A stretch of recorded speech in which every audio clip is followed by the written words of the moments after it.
amigos y amigas, pues esta es como la 16ª vez que grabo esto. ¡Ay! Porque vean, siempre tengo cosas acá. Volvemos, amigos y amigas. Bueno, pues ahora sí, espero que esta vez sí quede. Pues vamos a hacer este recorrido por la historia de los modelos de discapacidad, y cuando hablamos de modelos estamos hablando de pues el nombre que se le ha puesto a las diferentes formas de pensar, de actuar políticamente, que se ha hecho, cómo se ha legislado en torno a las personas con discapacidad. Entonces pues vamos a como hacer el recorrido de cómo han ido pues se han ido surgiendo estos modelos de discapacidad, y pues hay que decir que no es que de tal fecha a tal fecha existió tal modelo de discapacidad y luego se extinguió y luego el que sigue, sino que como que en determinados momentos de la historia era mucho más común ciertas cosas, y luego pues se fue transformando, pero no quiere decir que eso desapareció por completo. De hecho, pausa. Bueno, entonces les decía que han como coexistido estas formas de pensar y estas como culturas de la discapacidad en el tiempo. Entonces vamos a ir viendo cómo surge, de dónde surge. Hay cosas, hay ideas muy interesantes que pues vamos a estar platicando. Entonces hoy vamos a estar hablando en concreto, nos vamos a referir al modelo de prescindencia, y dentro del modelo de prescindencia hay dos submodelos: el modelo eugenésico y el modelo de marginación. Hoy vamos a estar hablando más del modelo eugenésico, que con esto se refiere a infanticidios. Bueno, este modelo de prescindencia, en muchas culturas antiguas se tenían prácticas de infanticidios, de matar como a los niños que nacían vulnerables hasta cierto punto. Hay otras culturas que adoraban a las personas que nacían con alguna discapacidad, y sobre todo si era algo físicamente. Que pues a las civilizaciones antiguas hacían distintas cosas, pero por lo menos en la historia de Occidente, las civilizaciones que más nos han logrado influir, como de lo más antiguo, pues son los griegos. Y ahora vamos a estar hablando de qué pasaba en la Grecia clásica, como cuando estuvo este auge de filosofía, de arte, de estética, de conocimiento. Vamos a estar hablando de las prácticas que se tenían en dos ciudades en Grecia, que son Atenas y Esparta, que eran como dos de las ciudades más importantes. Atenas era la más importante en Grecia. Luego vamos a hablar un poquito del Imperio Romano. En el Imperio Romano ya había un poco más de población de personas con discapacidad, y qué ocurría en ese tiempo. Y vamos a partir de dos cosas importantes a considerar. Uno, que la causa de la discapacidad, o cuando había esta discapacidad, ya sea que naciera la persona con la discapacidad o que la adquiriera en el tiempo, porque de acuerdo a cuando esto ocurría era el tratamiento o la forma en la cual se iba a enfrentar. Bien, vamos a empezar por los griegos. Para contextualizarlos un poco, los griegos eran personas que tenían una religión que era politeísta. Ellos creían en los dioses, como en varios dioses, y resulta que su gobierno era el poseedor, era como el que controlaba esa religión. Los ciudadanos griegos no eran, en ese tiempo el individuo, la persona no era considerada como ahora, que somos personas con derechos que son inherentes a que somos seres humanos. Antes no se consideraba eso. Las personas no era que tuvieran una dignidad solamente por ser seres humanos o un valor solo por ser seres humanos, sino que ellos se debían a sus ciudades, que le llamaban polis, y que en estas polis ellos tenían que cobrar valor, ellos tenían que demostrar que realmente valían para su sociedad o para su comunidad. El gobierno tenía muchísimo más control del que ahora se usa, inclusive sobre las vidas privadas de las personas, como por ejemplo el que elegir qué hijo de los que nacían tuyos tenía derecho a vivir o a morir.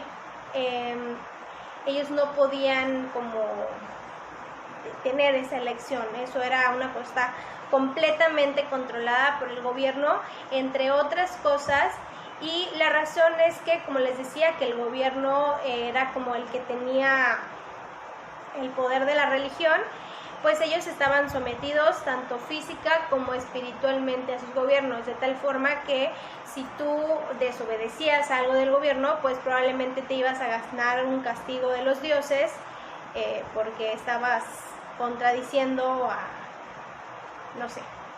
El caso es que, pues bueno, más o menos así era como ocurría. Hay que decir que en Atenas el ideal del ciudadano era un ciudadano, una persona como muy inteligente, muy sabio, era como la justicia, la salud, hacían como, era muy importante el ideal de una persona sabia, de una persona estéticamente fuerte, con estos cuerpos. Digo, creo que hemos visto en algún momento una escultura griega de ese tiempo y cómo hacían homenaje al cuerpo, a la belleza del cuerpo humano, pero no ponían a seres lonjudos, ni arrugados, ni con ningún defecto, ¿no? Para ellos la estética era súper importante en ese momento. Entonces, pues bueno, vamos a empezar con los recién nacidos. ¿Qué ocurría con los recién nacidos? Bien, ya empezamos a describir Atenas. Entonces, en Atenas, cuando nacía un niño, los papás tenían 10 días como para decidir si ese niño iba a sobrevivir o iba a ser descartado. Si en 10 días el niño no era descartado, entonces recibía el nombre de su papá, y con esto se aseguraba que ese niño iba a recibir protección por parte de su polis o de su ciudad. Si era descartado, pues entonces iba a ser mandado en una vasija de barro a las afueras de la ciudad, en algún lugar inhóspito, para que pues ahí simplemente se muriera de hambre, de frío, o que se lo comieran las fieras, porque hay que decir que para los griegos el hecho de que naciera una persona con unas características físicamente visibles que iban a condicionarlo a una discapacidad, ellos consideraban que esto era un castigo de los dioses para los papás por haber hecho alguna cosa mala o contra lo que querían los dioses, supongo. Y bueno, así era como los gobiernos justificaban el hecho de que existiera este mandato, aunque claro que pues se cuestiona muchísimo que fuera un mandato de los dioses o un castigo de los dioses, porque a los papás pues no se les castigaba de ninguna forma. O sea, si los que hicieron el mal fueron los papás, pues ¿por qué el que tenía que sufrir era el niño que nació así? Así es que claramente pues los gobiernos lo hacían por una cuestión de que lo veían pues que no era conveniente para su economía, para los fines militares. Hay que recordar que en ese tiempo pues todo el tiempo estaban como que en guerra. Si no estaban ellos como que en guerra contra alguien, estaban defendiéndose de otro alguien que quería ocupar su territorio. Así es que su fuerza militar pues tenía que ser muy importante y los hombres prácticamente nacían para la guerra. Aunque en Grecia hacían otras cosas, como que también hacían comercio y otras cosas, ¿no? Tenían gimnasios, bla, bla. Ahora, esto pasaba con los recién nacidos en Atenas. Esparta. Esparta es un lugar súper interesante porque a pesar de que también eran griegos, ellos tenían una organización social y unas leyes distintas a las de los ateneos, y ellos eran súper guerreros, de tal forma que los niños prácticamente desde muy pequeñitos pasaban a ser propiedad del Estado, y ellos iban a unas escuelas públicas en donde se les enseñaba con técnicas como muy severas, pues a cazar, a sobrevivir, a fortalecerse en estos gimnasios, les enseñaban inclusive a robar para subsistir, de tal forma que se decía en ese tiempo que un militar, o no sé, un guerrero espartano equivalía a 3, 4, 5 hombres de cualquier otro lugar, porque ellos estaban desde muy pequeñitos entrenados para eso. Y para los papás era así como de que si se iban a la guerra le decían a sus hijos, antes te mueres en la línea de batalla que vengas aquí con que cometiste una cobardía. Lo que le decían más bien las mamás, no los papás, las mamás le decían a sus hijos, vuelve con el escudo o encima de él, haciendo referencia a que o vuelves con el honor de que defendiste a Esparta, o vuelves muerto. Y bueno, pues ese era el ideal del ciudadano para los espartanos, así es que pues no es difícil saber que tampoco una persona con discapacidad cumplía con esos estándares del ciudadano ideal. Entonces, bueno, ellos lo que hacían, los espartanos estaban organizados en tribus. Estas tribus eran como familias. Así es que ellos respetaban mucho lo que creían los ancianos. Los ancianos de la tribu, cuando nació un niño, iban a ver al niño y ellos eran los que decidían si ese niño merecía sobrevivir o no. Entonces, si decían que no, iban y lo aventaban por un barranco, entiendo que es del monte Taygeto o Taygeto. Eso de hecho es como muy famoso, aunque ahora ha sido bastante cuestionado eso, pero bueno, hasta donde yo pude leer, pues eso era lo que se hacían cuando veían que nacía un niño con una condición física. No se habla de lo intelectual, por lo menos en ningún documento que yo encontré, pero sí se habla de que cuando por alguna razón pues no se daban cuenta de que la persona iba a cursar con una discapacidad o con pues otros retos para la vida distintos, pues eran personas que eran marginadas sociales. O sea, no crean que iban a ser los ciudadanos con los mismos derechos, a excepción de los ciegos. Las personas ciegas son la excepción a la regla, porque pues se creía que los ciegos tenían dotes como premonitorias y como de profetas y como de ver el más allá y sobrenaturales y todo. Así es que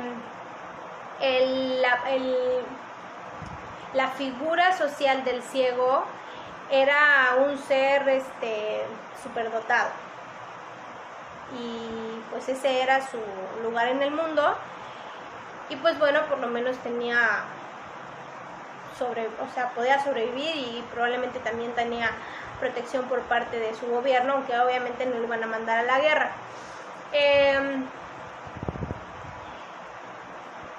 Bueno, pues hasta acá vamos Atenas, vamos Esparta. Un dato interesante de Esparta es que ellos tenían un ideal como de la raza pura. De hecho, las personas que eran consideradas de raza pura eran las que tenían más, pertenecían a los más altos estratos sociales. De ahí es de donde se inspira Hitler para este pues ideal que él también tenía de la raza pura. Otra cosa es que Esparta, hasta antes de los años 80, cuando sale la novela de 300, en donde se exponen como súper sangrientos y guerrilleros y Esparta era súper popular. Había toda una cultura como de seguir o de admirar y de querer ser como los espartanos. Muchos políticos y mucha gente de la historia ha querido tomar como ejemplo, como modelo las prácticas de los espartanos, porque esos eran compadres que era como de me muero por mi ciudad hasta el fin del mundo, y o sea, estaban muy cañones. Y pues bueno, hasta que sale esta novela de 300 y que ya la sociedad tiene otras ideas distintas y todo, pues empieza como a perder popularidad en ese sentido. Ya empiezan a ser como vistos como más sanguinarios y esas cosas. Otro dato interesante de Esparta es que las mujeres tenían más derechos que en muchos otros lugares, pues porque había muchos hombres que se morían, y las tierras de esos hombres que se morían pues iban a pasar a manos de sus mujeres o de sus mamás. Entonces llegó un punto en que más o menos entre el 60 y el 40% de las tierras pertenecían a mujeres, y las mujeres no eran esas personas sumisas de la historia, sino que eran personas con bastante libertad. Esos son datos interesantes que nada tienen que ver con esto, pero que bueno, que nos ayudan a darnos un poco de contexto de cómo eran las cosas en ese tiempo. Ahora bien, quiero citar a Aristóteles y a Platón, porque ellos también hablan de eso y es bien interesante lo que dicen, y sobre todo porque creo que lo que esas dos personas pues dicen tienen un peso histórico muy fuerte. Ahora les leo. Ok, miren, Platón dice así. Platón admiraba mucho también a los espartanos. Entonces, en algunas cosas, en lo de los derechos de las mujeres no, pero en esta práctica, porque resulta que Esparta fueron los primeros que tuvieron esta práctica, por lo menos de los griegos, fueron de los primeros que tuvieron esta práctica de deshacerse de los niños defectuosos. Así es que Platón, como admiraba eso y otras cosas de los espartanos, pues dice esto en su obra República.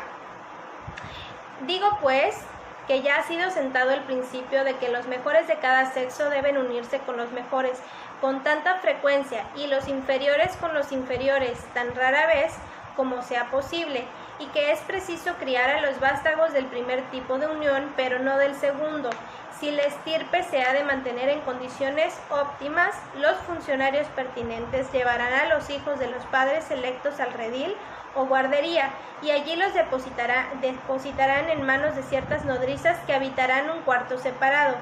Pero los vástagos de los inferiores o de los superiores, cuando hayan nacido deformes, serán rechazados. ¿Qué es lo que quiere decir?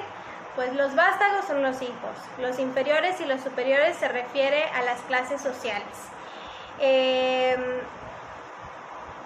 Dice que los superiores con los superiores tienen que reproducirse muchísimo, ¿no? Por este ideal de la raza pura y de mejorar la estirpe. Los inferiores con los inferiores, pues lo menos posible. los funcionarios pertinentes llevarán a los hijos de los padres electos al redil o guardería, o sea que estos niños que nacieron de padres superiores irían a la guardería, de ahí nace la guardería, imagínense. Él estaba como tratando de imitar estas prácticas de los espartanos, de que desde los 7 años los mandaban a que los educaran y ya salieran de ahí bien pues, formados para la guerra y todas esas cosas, aunque pues a lo mejor ellos, los de Atenas, le tendían también más a la sabiduría y a las artes y otras cosas. Y luego dice que los vástagos, o sea, los hijos, tanto de los inferiores como de los superiores, si nacían deformes o defectuosos, rechazados. Esto lo escribe Platón, el gran filósofo griego, que todo mundo puede admirar, ¿no? Y luego Aristóteles, que fue su discípulo, es mucho más concreto y dice que en cuanto a la exposición o crianza de los hijos, debe ordenarse que no se críe a ninguno defectuoso. Debe ordenarse, o sea, no es elección. De hecho, se cree que los papás pues sí querían mantener, o sea, sí querían conservar y criar a sus hijos, y entonces que por eso se tuvo que legislar al respecto. Y dices así, debe ordenarse que no se críe a ninguno defectuoso, porque en ese tiempo pues el no cumplir con este ideal pues era que eras un defectuoso. Así es que imagínense, o sea, si lo decían esas dos personas que a lo mejor yo en mi vida he admirado tanto, y si yo no tuviera ningún contacto con las personas con discapacidad y si no supiera cuánto aportan y si no estuviera tan sensibilizada al respecto, yo sin duda lo creería con los ojos cerrados. Así de simple, o sea, no puedo decir otra cosa al respecto. Por lo tanto, pues no se me hace extraño que aún siguen habiendo pues muchas personas que creen que las personas con discapacidad tienen menor valía, que no merecen vivir, que son ciudadanos de segunda clase, que son defectuosos, que son una carga. Todas esas cosas puedo entender el por qué. Son miles de años de historia que se viene repitiendo hace mucho y que, pues bueno, así es como es. Luego vamos a pasar ahora a platicar acerca de los romanos, del Imperio Romano. Bueno, aquí pasa algo bien chistoso, no chistoso, bastante triste y lamentable. Resulta que para los romanos el que naciera un niño con una condición que fuera, ¿cómo les dice Aristóteles? Pues defectuoso, sobre todo si tenía características que fueran visibles, pues le llamaban monstrum. Monstrum viene de monere y monere significa advertencia. Lo tomaban como una advertencia de los dioses de que se había alterado el equilibrio del universo y que iba a pasar algo horrible. Por lo tanto, esa persona pues no merecía vivir porque solamente vino a advertir algo terrible. Así es que pues aquí ya no solamente estamos hablando de un rechazo, sino que aquí ya le agregaron de su cosecha algo todavía peor, y entonces resulta que era una advertencia de los dioses, y entonces era un monstruo, y entonces de ahí viene la palabra monstruo, y por eso monstruo tiene una connotación de algo que nos da miedo, de un ser con unas características físicas horribles, de algo sobrenatural. De allá viene, de los romanos, del Imperio Romano, de mucho tiempo atrás. Y era la forma en la que se referían a las personas que nacían con características físicas distintas. Eso era monstruo y les daba miedo.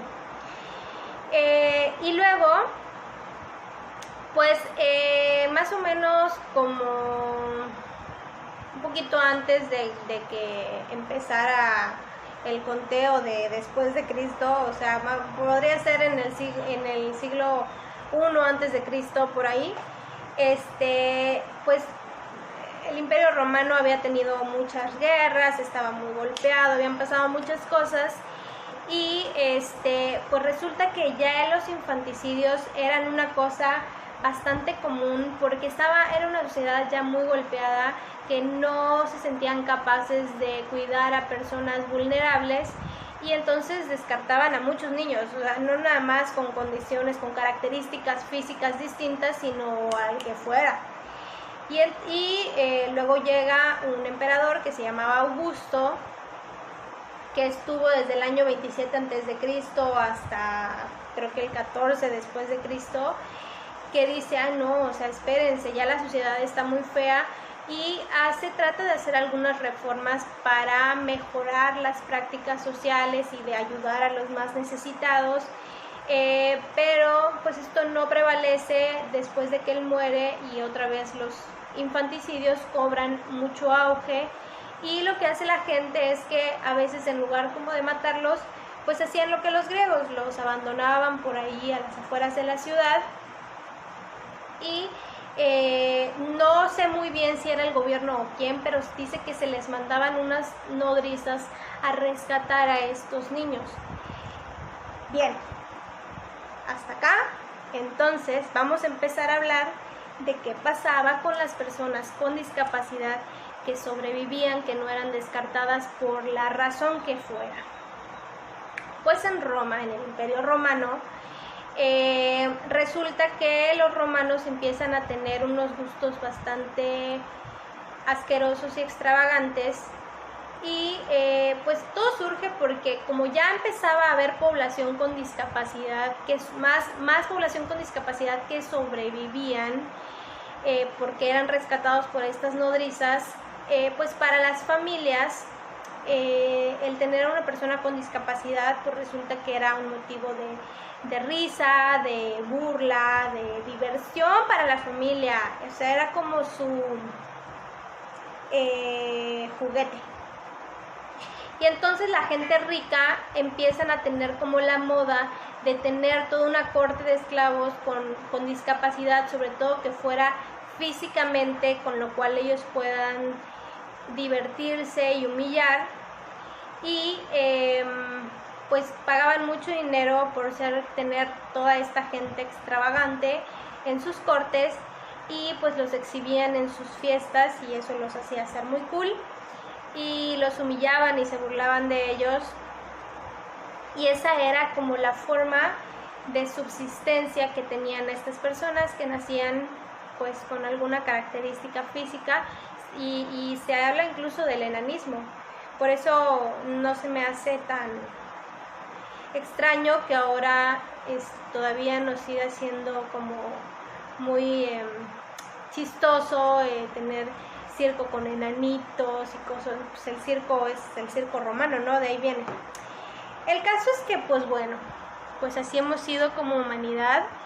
Quiero terminar aquí el video, no quiero que se alargue demasiado, pero quiero que hagamos una reflexión muy sincera, muy introspectiva acerca de cómo nosotros sentimos que esa parte de nuestra historia como humanidad nos influye aún ahora en nuestras formas de pensar, de ver, de afrontar la discapacidad.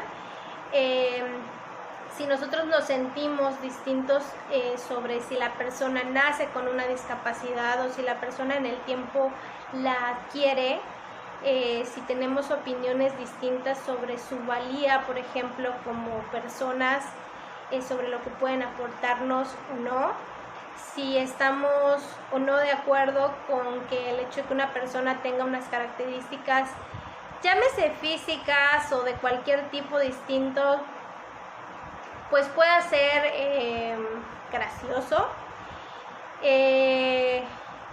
y pues creo que hasta ahí. Yo no sé si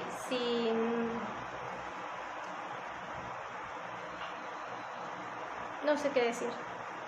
La verdad es que estoy bastante asqueada de esta historia, pero pues hay que conocerla para poder cambiar un poco. Cuídense mucho. Chao.